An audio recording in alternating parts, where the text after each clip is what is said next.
Sherry, do you see anybody else in the parking lot?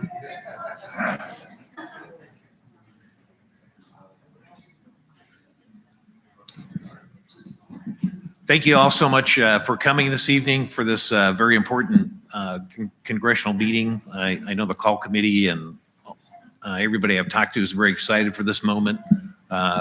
It's been a long year of discovery, learning about this process for all of us. And before we get the meeting started, I'm going to ask Pastor Davis to please lead us in prayer.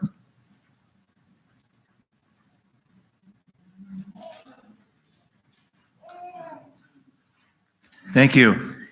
Just briefly, one of the most important theologians in the Lutheran community is Dietrich Bonhoeffer. And he wrote this beautiful book, Life Together. And he used Psalm 133 as his marquee entering into the book. And I thought it was appropriate to use that psalm as a prayer. It's about the unification of two cultures, Israel and Judah. However, when you look at it in terms of a diverse community and a people of faith, it is really a prayer of nurturing our kindred hearts, our kindred spirits. And so this is the Psalm 133 that he uses in his definitive book to call the people together and be people of faith together. So he says this in Psalm 133, and I think it's mostly written by a woman because they understand this kind of stuff, right? How very good and pleasant it is when kindred live together in unity.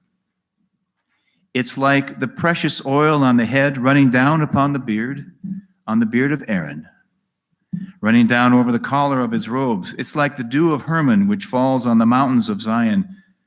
For there the Lord ordained his blessing, life forevermore. Amen.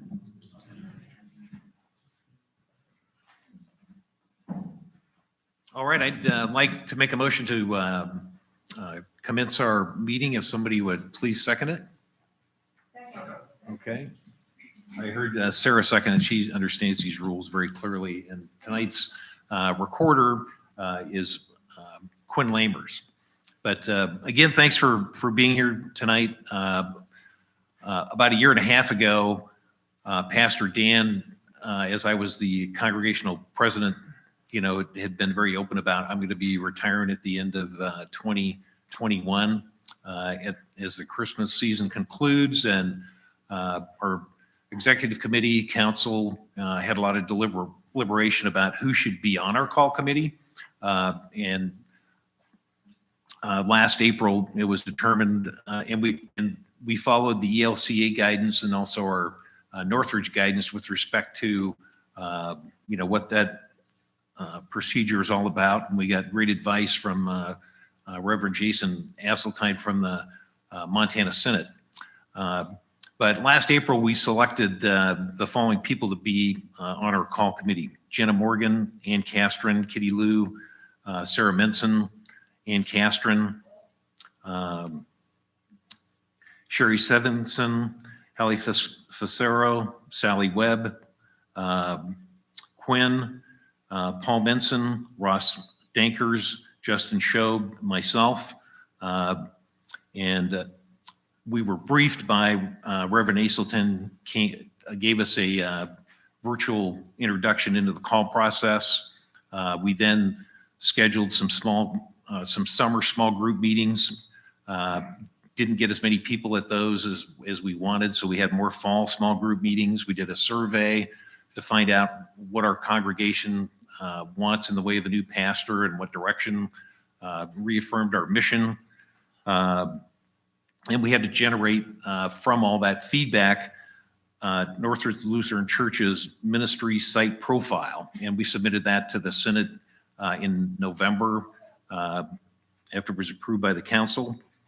The Synod then gave us 5 candidates in January, brought the biographies of each one of those ministers for us to look at. 3 of those 5 candidates were women. We then did virtual interviews, did some secondary virtual interviews with some of our candidates. We then went to in-person interviews, which we conducted with 4 of our candidates. We also looked online at some of their sermons and other data that they provided for us to make, as an informed decision as possible. In early April, we then deliberated and through some thorough voting processes, eliminated some candidates and came to consensus that we'd nominate Pastor Carol Seelheimer as our nomination of the congregation for our next pastor. We then had to make an informal offer to her, which she accepted and responded positively to me and also to Reverend Asseltine at the Synod. So the next step was to have the call committee just engage the council with respect to what compensation would be required, and there's guidance from the Synod on what compensation based on experience and whatnot that someone has. So our very competent treasurer nailed what the compensation should look like, got the Synod's concurrence, and also talked with our candidate, Pastor Carroll, about that. All expenses for candidates to come here for interviews, all those expenses have been paid to our candidates for travel and accommodation, so we're clear on any call committee expenses and that we're in our budget. So without further ado, I'd like to, I think this morning, most of you are aware we posted Pastor Carroll's biography on our church website, as well as an introductory video, and we're going to go ahead and play that video for those of you that may not have been able to hear it. And after that, we'll then answer any questions that you have about the process or Pastor Carroll that can help you. Everybody received from Sherry as they walked in a ballot for you and your family members. There's no place to put your name on that ballot. That's intentional. That's one of the mechanics as we vote is we don't want to know who voted which way. And all you have to do is say, yes, we'd like to call Carol Seelheimer as our new pastor, circle 1, yes or no. Put that in this ballot box that's up here in the front row. If you need more time to look at more information about Carol, want to look at some of her sermons, you're out in the virtual audience and you're going to get your ballot mailed to you if you're not here. In the church lobby by where the coffee cups are laid out is a little drop box envelope or a drop slot that's goes into a locked drawer. So you can, if you want to deliberate about yes or no on that ballot, want to come in sometime during the week or Sunday when you come back to service, please, or those of you that are going to receive them in the mail, please vote before the 21st of May. We're going to have a congregational meeting on the 22nd. So they need to be dropped off by the 21st or mailed so that they're received here at the church before that date. So hopefully that gives enough time. If you're concerned that wherever you may be virtually, that you're not going to get that mailed to the right place, please contact Stacy in the church office and we'll make sure that you get a ballot mailed to wherever you want those ballots mailed to. And Sherry will answer some more questions about the mechanics of voting. So without further ado, we'll go ahead and get the that. with that presentation going. And yes, for those that haven't seen it.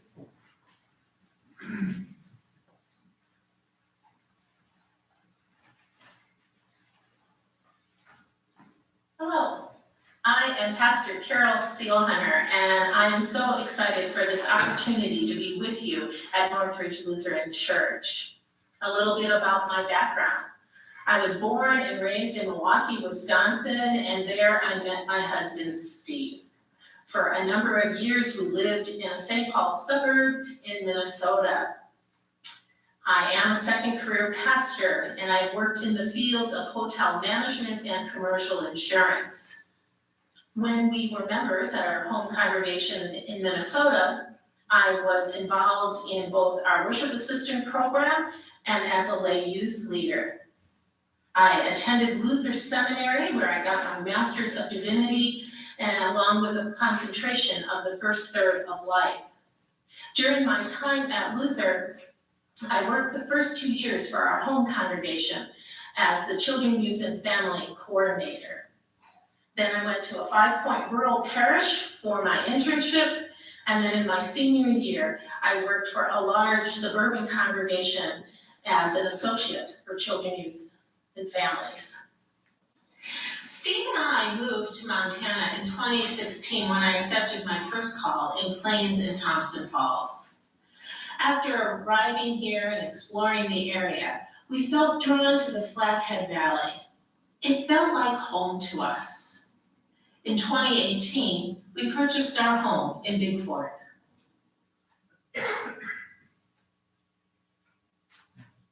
I believe that worship is important for our community. It's a time for us to gather together, to hear God's word, to come to the table and share in communion, as well as remember our baptismal promises that we are children of God. To that end, in worship services, I change them up seasonally to help us hear anew God's call into our lives. One of my favorite things is singing, and I love all styles of music. So I change it up. Sometimes we may chant, sometimes it may be contemporary. I look at all different styles to help us hear God's call in our lives. In preaching, I tend to be relational. I say that I'm a practical theologian, and by that I mean I take our Bible passages, I read it, and I look at the context of our lives and how does this play out, and how are we being called to be children of God.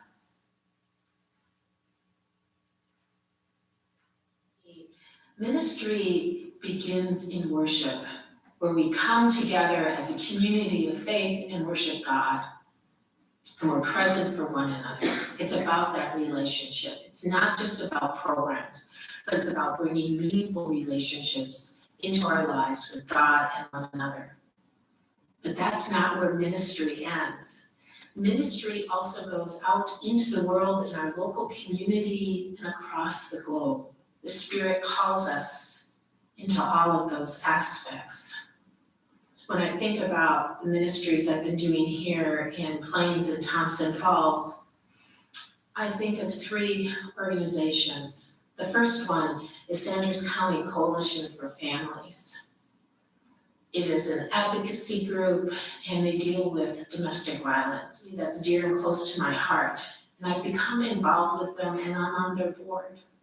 Another outreach program that I've been working in has been the Sanders County Community Housing Organization that is trying to bring affordable housing into the area.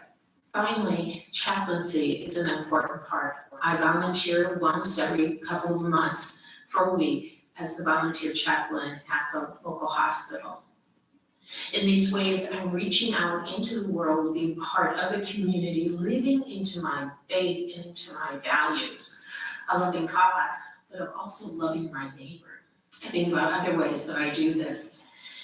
And in the past, I've been a volunteer at Flathead Lutheran Bible Camp to help kids who've never experienced God come to know who Jesus is.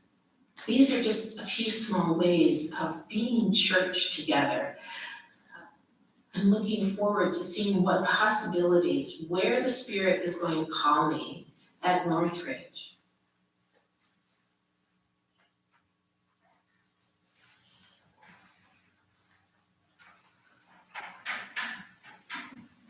All right, thank you, Mark. And I can't thank the call committee's members enough. They were very respectful of others' opinions and objective, openly expressed their opinions and views about different candidates. One of the things I feel very strongly about is we involve some younger members of our congregation with families, because at some point in the future, we're going to need another call committee, but also just to help see how decisions are made within our great congregation so that we can continue successfully. One of the resounding feedback that I got from our interviews with all our candidates was that something that's very successful in the 5 churches that those fat pastors all participated in was intergenerational activities and programs and events. So we've done some of those kinds of things. Jenna Morgan set up, the Bethlehem program, which had everybody participating and brought in lots of children. We did some fun things at Easter. But as you think about those kinds of things that we, Northridge, can do in our future, please, bring those ideas forward, add some energy to those activities and programs, because I think would be a real win-win. So without further ado, please, if you have any questions for the call committee or the process, what's next? After our vote on the 22nd, if it's favorable, the Senate will then go with an official call offer to Pastor Carol. And if she accepts that, then that finalizes things. And Sherry's already had some dialogue with her about when she could start with us. Pastor David's going to conclude being our transitional pastor on the 4th of June. Pastor Carol's going to be coming after the 4th of July. Something that she mentioned in her interview was that she was had signed up to take a tour of the Holy Lands with Flathead Lutheran Bible Camp in June. So we're going to honor that desire of hers, and I'm sure it'll just add inspiration to her calling if we select her. So I can't think of any other key dates I need to pass along to you, but that's kind of a short synopsis. If you do have questions, if you would, please come up and use the mic. We've got a lot of people that are either watching virtually or they're going to be watching this later. They can't watch it live. So we just want to make sure we capture clearly any questions or concerns that any of you have as you represent everybody in our congregation asking your questions or making your comments.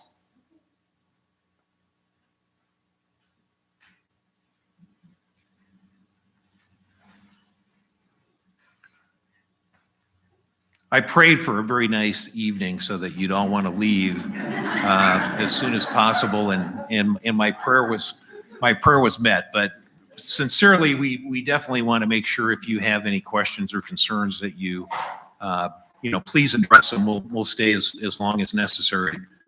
So, VJ. Thanks. I was just curious about Pastor Carol's service at Thompson Falls in Plains. So that started in 2018, and when that concluded, or what the deal is there. Yeah, that's when she started it. She had what's called a 2-point church responsibility because they're both small churches. So she's been down that, fulfilling that role, since 2018.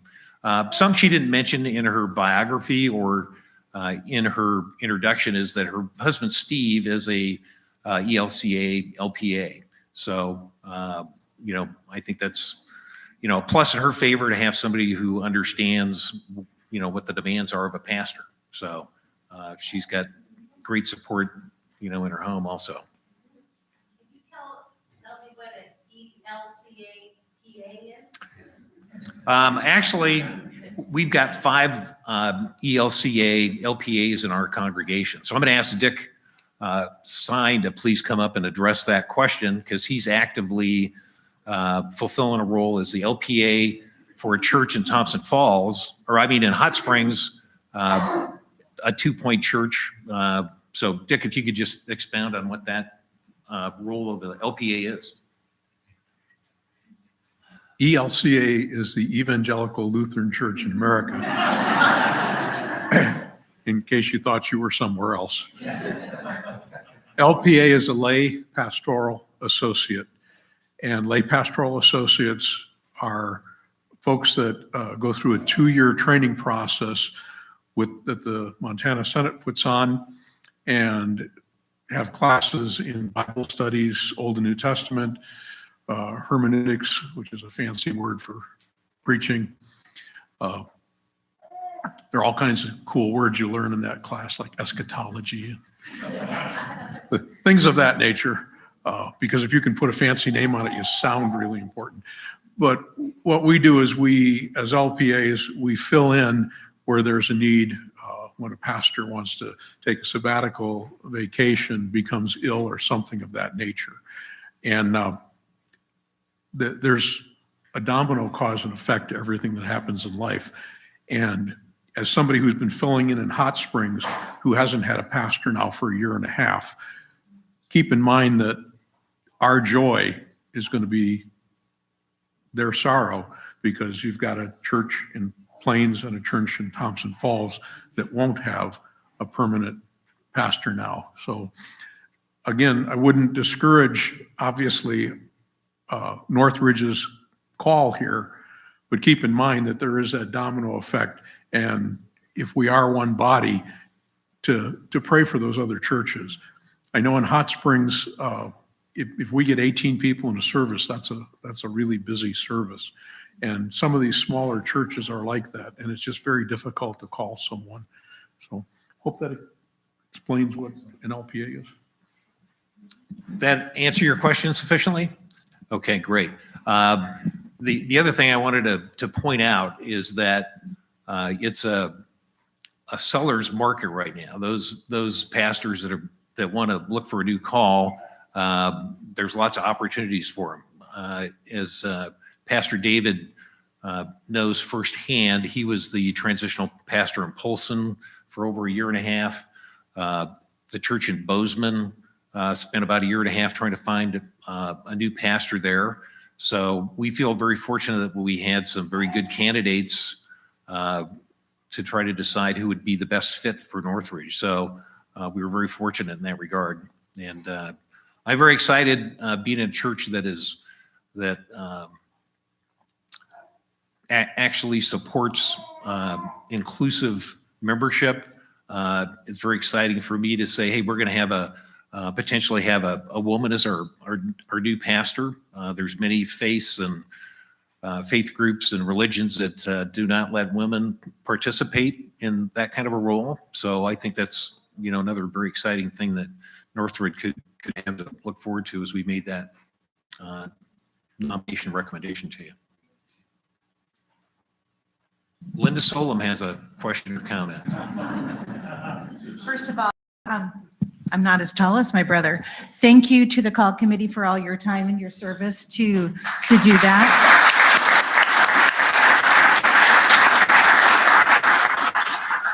A question I have, I don't know if it came up in your dialogue with Pastor Carol, but did she talk about how she envisioned self-care? Because I think about our roles of public service, and I think it's really important that people think about how they set aside time for self-care. Did she talk about that at all?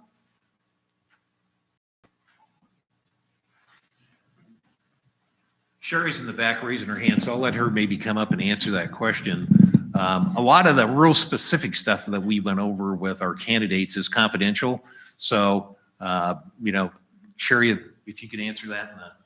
Well, the first thing I'd like to say is that even though Carol is a second career pastor, she's kind of new in the church. So she's just really approaching the point where if she stayed somewhere for 7 to 8 years, she could possibly ask for a sabbatical. But for self-care, I think that what I heard her say is that she's very involved at the Bible camp. She likes to travel on some of the trips at the Bible camp too. She and her husband do that together. I believe her husband is also an LPA. Steve is an LPA too. So they are there for each other and stuff like that. So, you know, I just got the impression they do not have children. They were not fortunate enough to ever have children. So they're a really cute, tight couple, and they seem to support each other very well. I've spent some time with them, and I think that it'll be exciting for us. And yeah, I'm looking forward to it. So. Hope that answers your question. Yeah, that may not answer your question if your question was the congregation's self-care, because it's kind of a two-way street. She's very, well-grounded in her faith and personal life, and supports activities, for her congregation. I can't remember some of the specifics of those. If anybody else can, I'd have to dig through my notes, of our interview with her. So, yes, let me lower this, Julie. Just a clarification. Sherry, you said that Steve is an LPA, it sounded as if she had also been an LPA. I think she was an LPA before she went to seminary. I remember Okay. that from her resume. She was, and she graduated from Augsburg Mhm. originally, and in her business, but with a minor in youth and family worship. So from a very young age, she's been career-wise, while maybe not called and rostered minister, she's been involved in ministry, especially with youth and family, since right after she got out of college. Mhm. So. Okay, and then a second question or clarification. It says in the biography that she came in 2016, not 2018, to this. She came from 2016 to Plains and Thompson Falls. Mhm. They have a parsonage there, Mhm. but her and her husband made the financial decision that this was going to be their retirement area, and they bought a home in Bigport. Okay, good. Yeah, thanks. Yeah.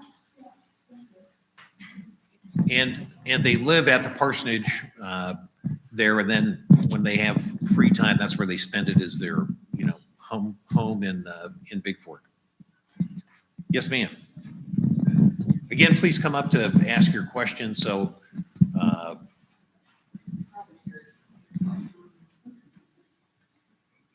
This is a question about our process.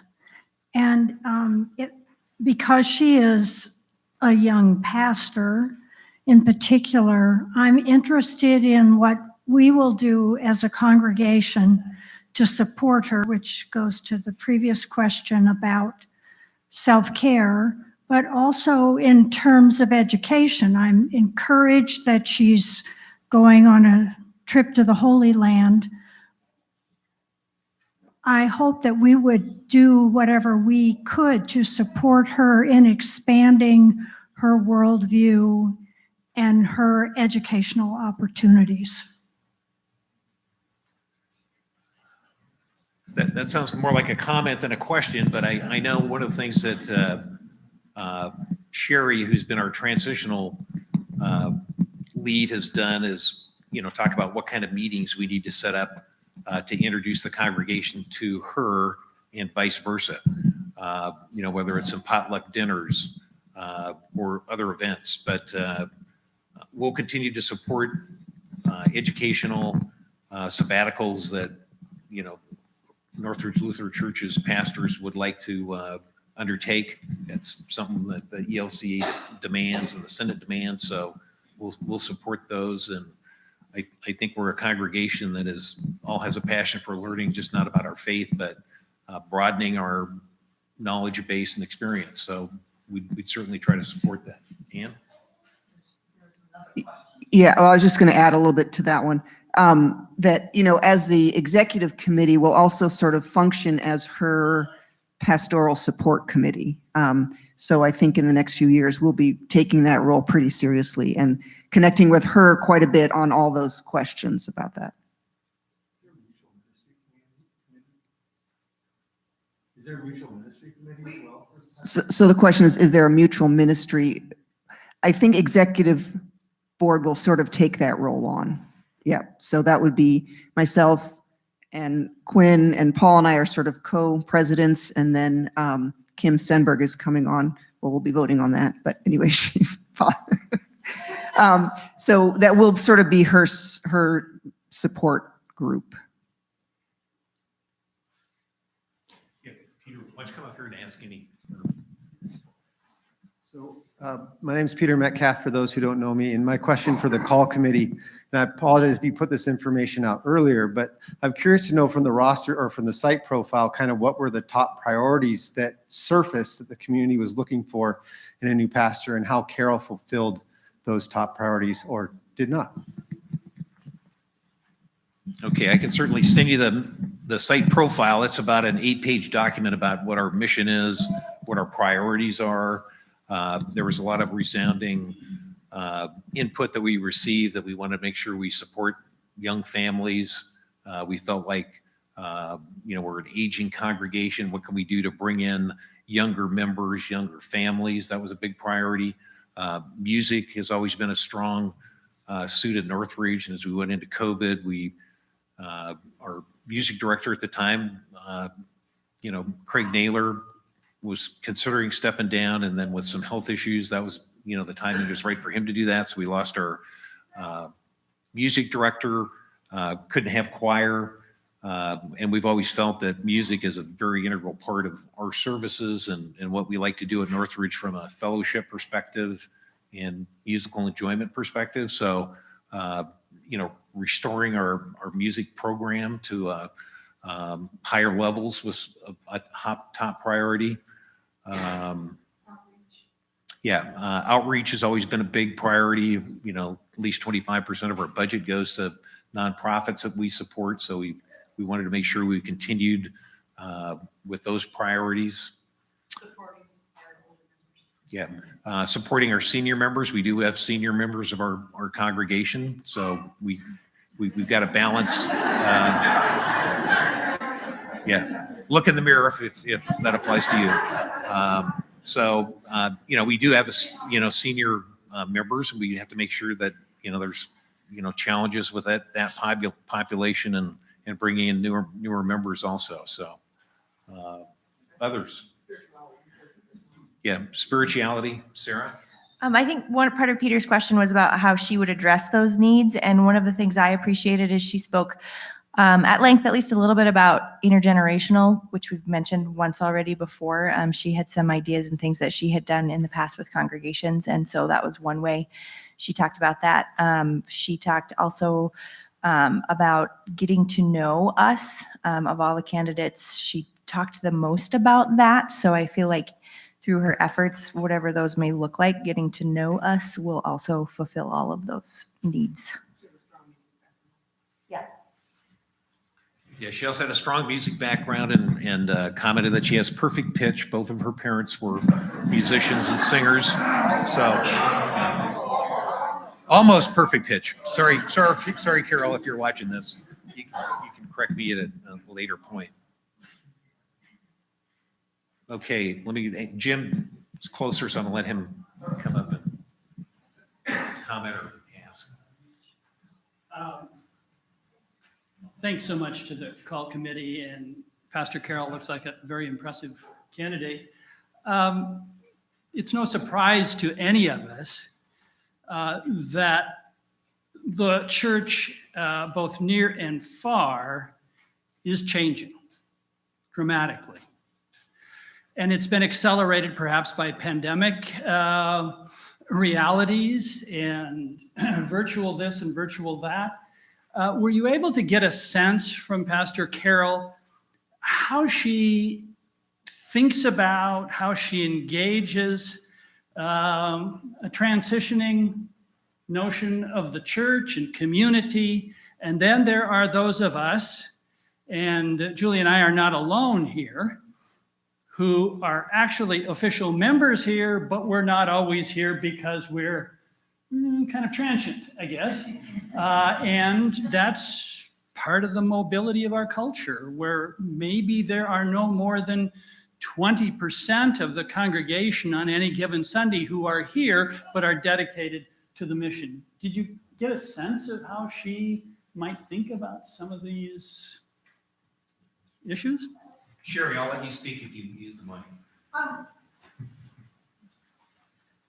The one thing that Carol talked to us about was that she was one of the first churches that applied for a grant from the Synod when COVID hit so that they could stay connected with their congregation.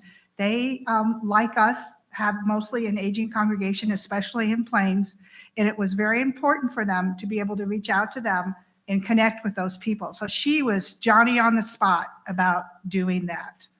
That's the one thing that I heard her say. So I don't know if anybody else wanted to add to that. One of the things I vividly recall is that I called her on Ash Wednesday morning to let her know that,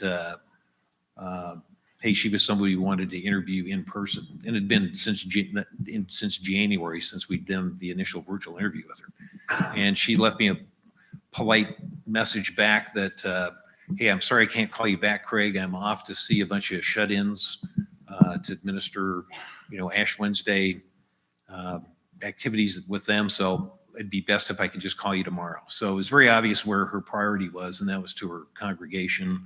And where it is that she's got a lot of senior members who were shut in, and probably includes some snowbirds that live and retire in the Thompson Falls Plains area because there's not a lot of economy that's down there. So I think she's very open and any other comments that call committee members can? Well, one of the things she had said is that she'd like to try new things, and that was really important to me anyway. And she said, if they don't work, it's not really that you failed, you just found out that didn't work and you move on to something else.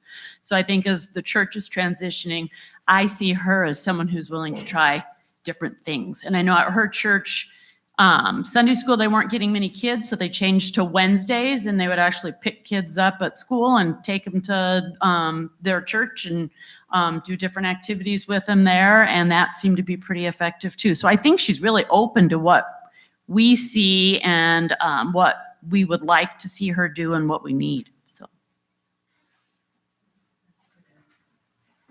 Yeah, come on up if you would please to ask your question or make your comment. I'm Diana, and my question is, does she have experience, or would she be willing to get training in the spiritual formation group thing that we have going here? Because that's really important, and I think that's what's kept me going during COVID was the spiritual formation process, and I'd like to see that continue and be strong. Great question, Diana. And something that was in our ministry site profile was the importance of our spiritual formation groups and to continue those going forward. And those of you that are members of spiritual formation groups that participated in our small group meetings amplified that, just as you did, that, we'd like to see those groups continue. And we also got feedback about making sure we start new ones for those that are interested in them, because there were some members of the congregation that felt like, hey, we can't get into them. They're an exclusive club. And there's reasons that, some groups don't want to have new members join. There's a lot of intimate information and personal information that there's trust developed and a lot of personal information that gets exchanged. So those groups, some of which have been in existence for over 25 years, feel like they've got a good core membership and don't want to add somebody, and some have added people and it hasn't worked out. But the importance of those groups was addressed to Pastor Carol, and she asked some questions about them. So I think there's an impetus to keep that going. But I think in a direct answer, she has not had training. Yeah, she hasn't had the training, and we've let her know what the references are for the training, the book that Pastor Dan used to indoctrinate groups with, and group members have used in their groups. Bev Larson. Bev called me with a Bev tsunami today about how excited she was about our nominated candidate, and has went online and listened to some of her sermons and and whatnot. So Bev, the floor is yours for as long as you'd like. Well, first, I have to thank this incredible call committee that we have entrusted our church with. They've just done a spectacular job.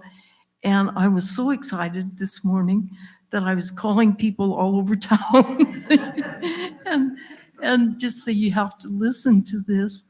And I just felt the warmth and the love of God through this woman's brief comments that she made.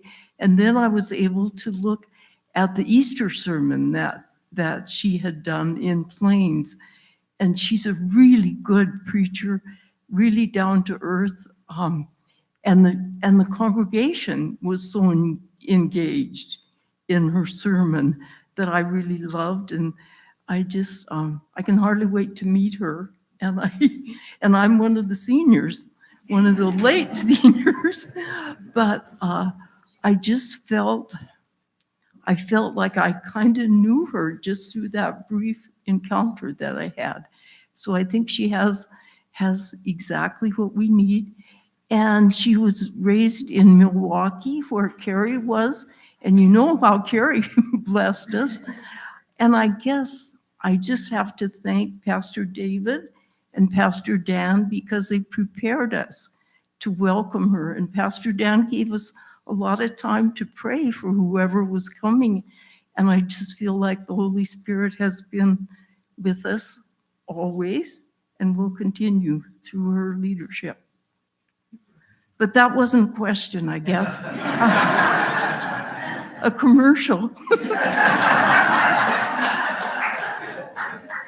Well, thanks for your always sincere comments, Bev. We always appreciate it. Yeah, we want to make sure the virtual watchers or people are going to watch it in the future or watch this again can hear everything said.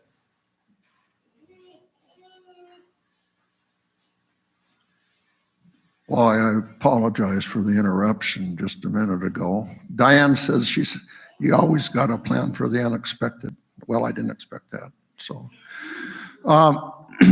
Diane and I have had the opportunity to meet Carol.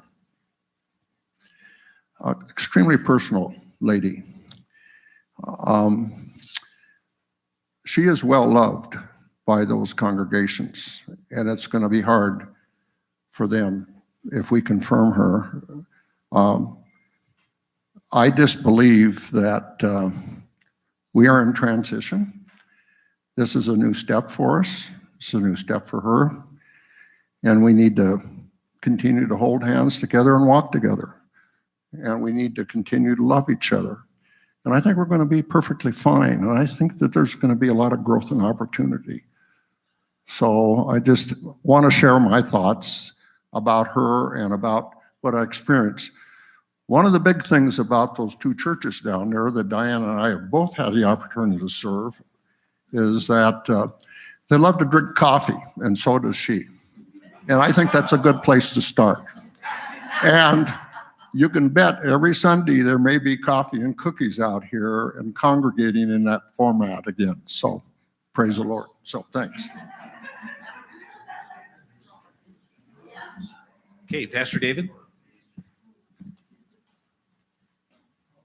Just a brief comment that many of you know that we are a place of interreligious conversation with many clergy, and we're a place of hosting our conference clergy. So I have had the privilege of speaking with her, and it's very important that you know how valued it is that you provide that. And she has a way of understanding the culture, and she's brought some very insightful things about the culture that she lives in. That's if she comes, you be able to talk about it. She's got some good, insightful ways of thinking with clergy colleagues, and that's really a vital key for our mission here. So thank you.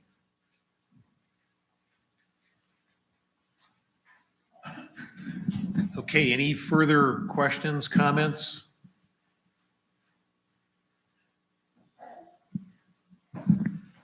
Okay, well, I would entertain we need to say the Lord's Prayer first, so if everybody would please join me in the, oh, wait a minute, Mitch.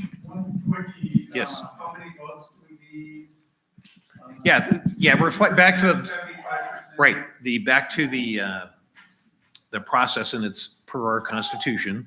2/3 of those eligible voters who vote are required to have a favorable outcome of 2/3 of the congregation voting. So if only 10 people vote, we need to have at least 7 people favorably say that. So please vote, it's important. So thanks for bringing that up. That's the reason we all came tonight, was to continue the final step of the process, which is to vote. And then we do have to have a 2/3 majority of those voting to vote favorably to make an official call to Pastor Carroll. And that decision will be announced at our congregational meeting on the 22nd of May. Yeah. I just wanted to make you aware, I know that this is maybe jumping ahead a little bit, the timeline that Pastor Carroll and we're looking at Northridge is that if the vote is favorable, she'll start on July 1st. Because that works best for transitioning with benefits and stuff like that. That's a Friday. Most pastors are off on Friday and Saturday, and then July 3rd is the Sunday, and the 4th is a holiday. So her first day in the office here would be the 5th.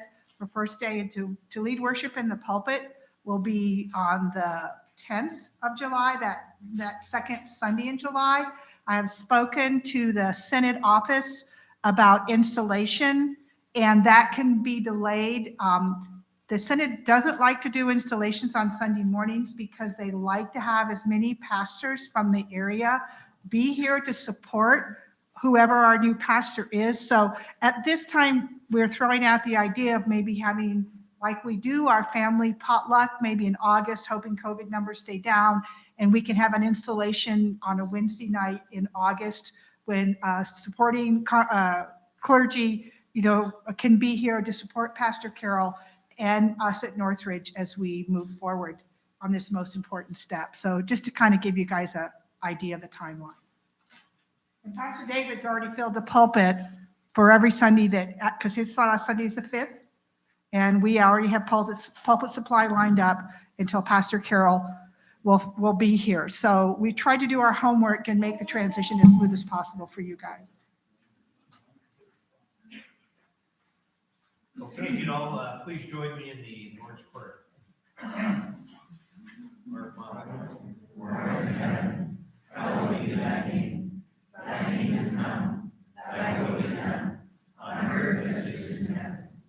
Give us this day our daily bread, and forgive us our trespasses, as we forgive those who trespass against us. And lead us not into temptation, but deliver us from evil. For thine is the kingdom, and power, and glory, forever and ever. Amen.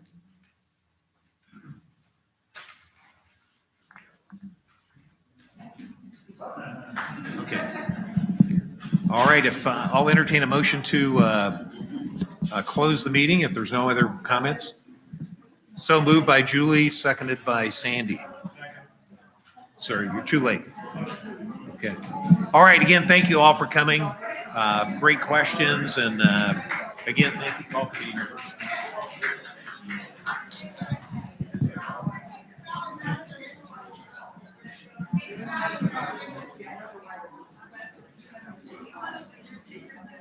Yeah, as soon as I shut